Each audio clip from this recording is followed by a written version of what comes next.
तो का हाल बा भाई लोग। उम्मीद करते हैं कि आप लोग अच्छा हो, हम लोग और हमेशा अच्छा रहे के चाहिए रहेगा चाहिए ना। अच्छा एकदम अच्छा रहेगा चाहिए, हमेशा अच्छा रहे के चाहिए और मतलब खिलखिलाते रहे चाहिए। आप लोग को तो पता बाटे कि हमेशा हमने की केकर वीडियो के ऊपर ज्यादा तक रिएक्शन कर नहीं जा। और आज भी हमने उनके आज भी वीडियो उनका पर reaction क्रेजी करेंगे। नंबर 1 के ऊपर क्रेजी नंबर 1 के वीडियो के ऊपर रिएक्शन करे वाला बने जा। और मतलब उनके साथ कैमरामैन भी बाड़न आ काफी मतलब हंसी और मजाक भइल बाटे। बहुत माँ मजा कसम आइल बा। वीडियो देख के बहुत मजा आई। हमनियो के दू जना के और समझ एकर में से लगा पहले ना? हम एक बार रिएक्शन कर दिले बानी, बट आज तहरा संग करत नहीं। हाँ तो स्टार्ट कर आज की वीडियो। रुका रुका रुका, ईयरफोन लगा लो। ना ना उतना नहीं के बरा। कोनो बात नहीं के, लेकिन लगाए के पड़े नु। हाँ। अब स्टार्ट कर दा आज की वीडियो, देखल जाए। ओहो का हो भाई लोग, मजा होता ना दू जना के संगे देख के। बहुत तो भाई लोग मजा ये आता वीडियो का लास्ट में तो हम लोग का हम बताएं एक्यूरेट बताएं कि हम महीने के कितना रुपया कमानी, कितना रुपया अच्छा। यूट्यूब से हम अर्न करनी। ओकरा से पहले हाई भौजी के पेल जरूरी है। तो फटाफट एकरा का पेल लेवल कुत्ता जा नोच ओकरा बारे में लेवल। हम बतावत नहीं कि हम कितना अर्निंग करनी। वाह। कैमरामैन वीडियो लगा दे। कैमरा में तो वही फोकस कर देखिए रहा ना, देखिए ना, कैमरा में देखिए ना। कैमरामैन है। हाई भौजी के देखला के बाद तोर का लागता? हमारा देख के लागत नु कि भौजी के कोनो पटक के कुकुर काट लेले बा। सही में मुझे दरवा कपड़ा। हमार तो लागत रहल कि भौजी के जींसवा के स्टाइल हवे आ तू सरवा कहत रहे कि कुकुर पटक के काट देले बा। हो भी सकता है आजकल सरवा कुकुर बिलार लाड़वा लहसुन के ही ट्रेंड चल रहल बा। लेकिन एगो बात कह, जानत रहे कैमरामैन, हाँ तू कुछ भी कहिले भौजी बड़ा टंच माल समझ जा खबर लिया। भाई देख के लागत है का सेक्सी लागत गया यार। छी छी। अरे सभी क्या करते रे खजली हो गल बका रे। अरे बड़ा अरे सरवा तो रिंग लाइट लगाओ जाके, नहीं तो सारा आनी उड़ी सट जीते में बिया हुआ होई ना आगे कह देते नहीं। ठीक ना तब हेलो अरे सरवा तो नहीं जाके दवाई लगाओ जो।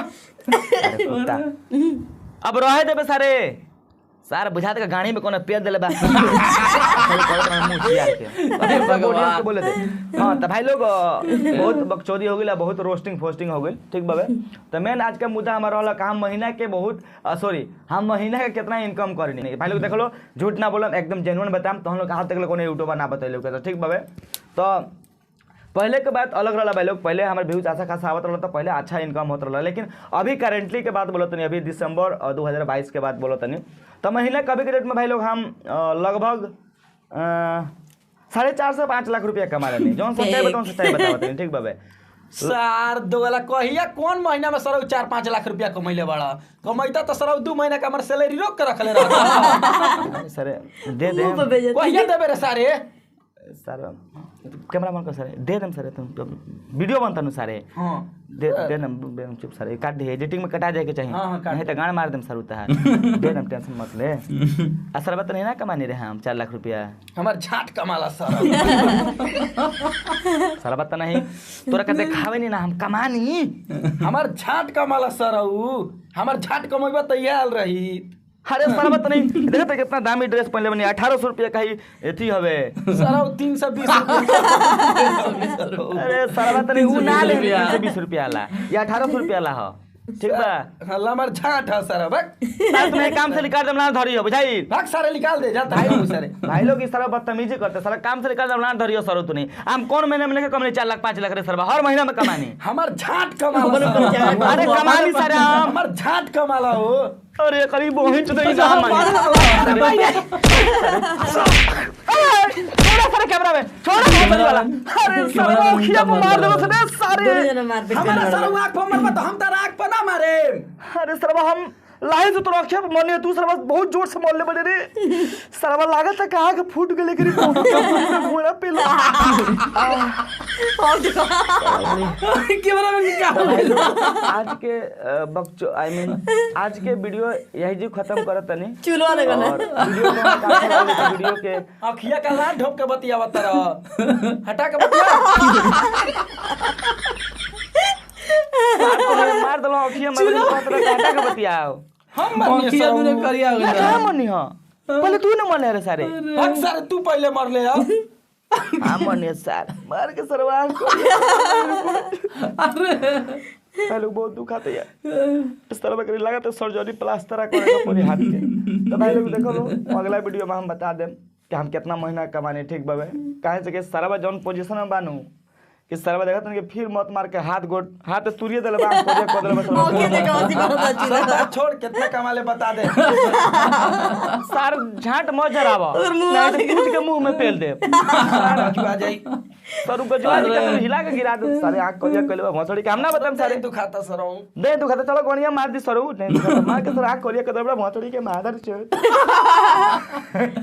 तो देखो तो भाई लोग ये एगो बस जोक सा पार्ट रहल केहू अपना दिल पे ना ली। और भाई लोग ई वीडियो में हमने के हम और कैमरा में कुछ ऐसा ना कोई नहीं जगह तो हम लोग का भावनाओं के ठेस पहुंची या तो हम लोग का बुरा लगे बस एगो तो हम लोग का हंसावे खातिर बस कुछ नया ट्राई करे बहुत हंसी लगला, बहुत लगला। और भाई लोग अभी बात रहल मुद्दा वाली तो हम बात है जो कि बाबा कि हम महिला के कितना कमाने, ठीक बा भाई लोग देखो ई जवन क्वेश्चन बनू आई मीन जवन ई क्वेश्चन बाबे बहुत सारा आदमी के बाबे भाई लोग अब से करीबन हम 3-3.5 साल से यूट्यूब पर वीडियोस बना रहल बनी और एगो जवन ई कमेंट बनू कि भैया आप यूट्यूब से कितना अर्न करते हो, आपका यूट्यूब इनकम कितना है, ई जवन क्वेश्चन बनू भाई लोग हर वीडियो में हमारे सरकार सिमिलर क्वेश्चन आवेला, बहुत आदमी कमेंट करेला पूछला भाई लोग। तो हम लोग की वीडियो में हम बतावेला बनी कि 1 महीने का हम कितना 1 महीना में कितना अपन यूट्यूब से हम रेवेन्यू जनरेट करेंगे, 1 महीना में हम कितना यूट्यूब से अर्निंग करेंगे, कितना रुपया हम कमाने विदाउट स्पॉन्सरशिप और इंक्लूडिंग स्पॉन्सरशिप लेके और हमने के हमारे यूट्यूब को जो मंथली इनकम है तो मिला के तो हम लोग के बतावा देखो लो।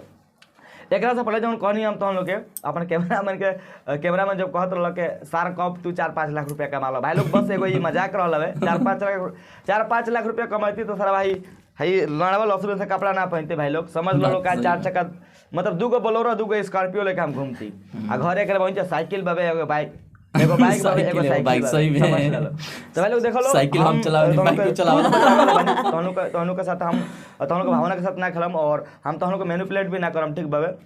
तो बस हम तोहनु के कहल चाहतन कि महीना में हम लगभग इतना कमा लेनी भाई लोग क्या अपन घर के खर्चा हम चला लेनी, अपन मम्मी के पापा के भाई के अपन वाइफ के बात सही कहता मतलब सही में अपना घर के जितना आदमी में हमारा उनका राशन चला लेनी। और अभी के डेट में भाई लोग इनकम और कम हो गई बा काहे से कि अभी के डेट में यूट्यूब अपने आप के इतना ज्यादा मतलब अथी कर दिला बा अपडेट कर दिला बनो कि रोस्टिंग वीडियो चलते नहीं के वीडियो में थोड़ा बहुत वीडियो के एलो डॉलर कर देता है, डेट मींस वीडियो के डीमोनेटाइज कर देता है, ओकरा से 1 रुपया हमने के नाम मिला जौन वीडियो डीमोनेटाइज हो जाला, ठीक बाबे। तो ये बात बाबे पहले अच्छा खासा इनकम मत रहा, पहले हम तो लोग के देखलो खोल के बोलतनी महीना के 1 लाख 1.5 लाख 2 लाख रुपया भी हम कमाइले बानी, झूठ ना बोलम 3 लाख रुपया भी कमाइले बानी। लेकिन अभी के डेट में वो सब लाच चटके बानर हो गइल बाबे। अगर 1 महीना में हम 15 के वीडियो डाल नहीं भाई लोग तो समझ लो ओमे से 5 गो वीडियो हमें ग्रीन डॉलर रहेला, बाकी सब वीडियो येलो डॉलर हो जाला, 10 गो वीडियो चाहे 8-9 को 10 गो वीडियो येलो डॉलर हो जाला। तो 5 गो वीडियो में हमारे 1 लाख व्यूज वाला या 2 लाख वाला तो 1 मिलियन के रेवेन्यू कितना मिले भाई लोग तुमको समझ लो। 1 मिलियन भी कभी हमारे महीना के व्यूज मिला के 1 मिलियन ना होला तब बस 30-35-40 हज़ार ना होला। अभी के डेट में तो भाई 20-25 हज़ार रुपया से काम चलावे पड़ता, कहाँ से हमारे कैमरामैन के भी ओमे खर्चा बा, ठीक बाबे। अभी हम एगो नया एडिटर रखनी है अपन वीडियो के एडिट करे खातिर, ओकरो के मंथली पे करनी, प्लस हमारा लाइट AC लोड़ा लसन बहुत कुछ खर्चा बाबे, खर्चा तो बहुत बढ़िया। हम तो लोग अपन ब्लॉग चैनल में कहले रहनी है कि हम एगो कॉमेडी चैनल स्टार्ट करे ला बानी जोना खातिर हम गिम्बल ले ले बानी, ड्रोन ले ले बानी, ओकर बाद से लाइट्स ले ले बानी, लाइट रिफ्लेक्टर ले ले बानी, बहुत सारा सामान मतलब एगो छोटा मोटा प्रोडक्शन हाउस बनावा था। तो कॉमेडी वीडियो में शिफ्ट हो जाए, बहुत जल्द शिफ्ट हो जाए कॉमेडी वीडियो तो हम लोग हमारे देखे के मिली। रोस्टिंग वीडियो बहुत कम हम बहुत मतलब डालब ऐसा बात नहीं किया लेकिन बहुत कम डालम, महीना में 2-3-4 वीडियो डालम लेकिन गाड़फाड़ डालम, ये तो प्रॉमिस बताओ हम लोग से। तो बस इतना कमा लेने भाई लोग कुल मिला के बात बाबे कि एगो पाड़ा एगो पाड़ी किन लेम हम अभी के जमाना हमारे इनकम पाड़ा एगो पाड़ी मजा करने भाई लोग बस घर के खर्चा हमारा चल जाला इतना कमा लेनी, ठीक बाबे। हाँ अगर रोस्टिंग हमारे चैनल ना रही, अगर कॉमेडी चैनल रही, चाहे ब्लॉगिंग चैनल रही, चाहे टेक कैटेगरी के चैनल रही ना भाई लोग तो इतना कमा लेते कि भाई लोग तो हम लोग के सोच नहीं कर सकता लो। लेकिन हमारा रोस्टिंग चैनल हवे आधा तो कॉपी करनी दूसरा के हम डेट मींस मतलब जौन गाना को उठावे नहीं तो कॉपीए का ही जौन गाना पर हम रोस्ट करत नहीं, 50% हमारी क्रिएटिविटी हमारे वीडियो में रहेला क्रिएटिविटी और 50% तो आदमी के गाना को कॉपी करनी है मतलब परमिशन लेके करनी। तो यही बात बाबा, ठीक बा।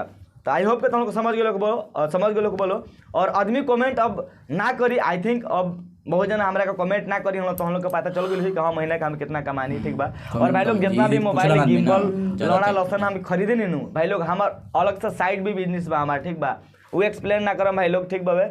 साइड बिजनेस हमारा वो ऑनलाइन ना है भाई, ऑफलाइन हम काम करनी, हम काम ना करनी मतलब समझ लो के हमारे छोटा सा एगो कंपनी बावे, छोटा सा मतलब एगो बिजनेस बा, ओकरा में आदमी रह के काम करवाबनी तो साइड से भी हमारा इनकम होला तो काम चल जाला। तो बस समझ गए लोग बोलो, अब ज़्यादा हम बकचोदी ना करब नहीं तो एक दो जना महापुरुष बड़ा लोग के लगे हम लोग कमेंट में हमारा गरी आवे। तो आज के बकचोदी आज की वीडियो यहीं खत्म करते नहीं। आई होप कि तुम लोग आज की वीडियो देख के अच्छा लगल हुई और अच्छा लागल हुई यार, कहीं से कैमरा मैन मेरा बवाल कर ले कैमरा मैन हमारा अच्छा एक्टिंग ना कर आज के वीडियो में तो सारा का कमेंट में गरियाई के गाड़ फाड़ दी हलो हमरा तरफ से फुल परमिशन जौन ना जौन मन तौन गरिया सकता नॉट भर के बार आई तो मिलते हैं फिर नेक्स्ट वीडियो में, तब तक के लिए बाय। भर के आई। फाइनली वीडियो तो खत्म हो गई। आज जौन की मतलब कैमरा और कैमरामैन। भैया के जौन मतलब वो मारपीट वाला सीन रहल रे, ओकरा तो बेस्ट मारपीट वाला तो मजा अइबे कैला, लेकिन अखिया करिया वाला अरे जो बेकार हम पहले बार रिएक्शन करी इतना मजा आया, इतना हंसी भर के का बताई तारा के एकदम हंसी भरी आ सच में जोन कहलन कि मतलब पहले से नखन कमात, पहले जन कमात रहन थोड़ा बहुत, आजकल तो एकदम डाउन हो गइल बा। लेकिन उनको वीडियो देख के हम लोग डायलॉग देख के बहुत ज्यादा मजा आला। कैमरामैन जब भी बोलन कुछ खतरनाक बोल दिए ऐसा। आज जैसे कि हम देख लो मरले और मारा पीट निकलो कहले सब काजा लोग बोल अरे एक्टिंग है बस आदमी खुश करे खातिर। देख के बहुत मजा आइला टाइम। तो आज की वीडियो देख के तुम अच्छा लागल तो कमेंट करके जरूर बताइए, और वीडियो देख के कुछ ज्यादा अच्छा लगे तो वीडियो को लाइक कर दिया, और अच्छा ना लगे अच्छा तो लागल भाई लागल। अच्छा लगे तो बिल्कुल लाइक कर दिलो और आगे की तरफ फैला दिलो। और क्या कहिए, तो मिले जो नेक्स्ट वीडियो में, तब तक के लिए बाय बाय।